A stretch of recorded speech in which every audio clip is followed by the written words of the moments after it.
Hello everyone, how are we doing? Today what's on my mind is time. This is something that's constantly coming up all the time, no pun intended. Think about how much time we waste. And I like this concept of time springs. If you think about time as a spring that's not coiled up, like just ready to go, like maybe like a spring out of a car and you're holding it. It's quite big, it's quite heavy. And over that time, let's just say that that's a year's worth of time. And what would happen if you started to squeeze that time together?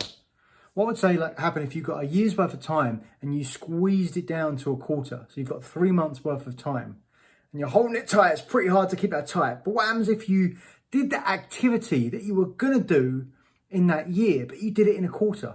Tight, squeezing tight. You did that activity in a quarter. What would happen? Well, you've got 3 other quarters. You've got 3 other quarters. You've got a year's worth of activity squeezed into a quarter. Then you can fit 3 more quarters, all squeezed together, concertinaed up, held tightly. So you've got 4 years worth of stuff in a year. Think about what that can mean.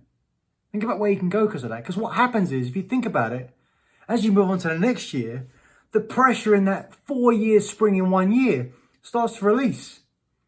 And you start to get the compound interest of that energy you put into that year and the activity that you had going into the next years and the next years.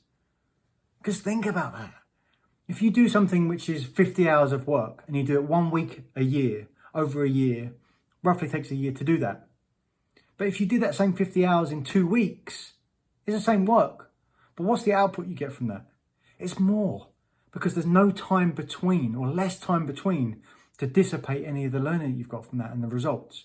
So when you squeeze time up, you get a double effect. Not only can you squeeze 4 years worth of stuff in a year, you also get the overlay of energy, the compound interest of doing that across that time as well.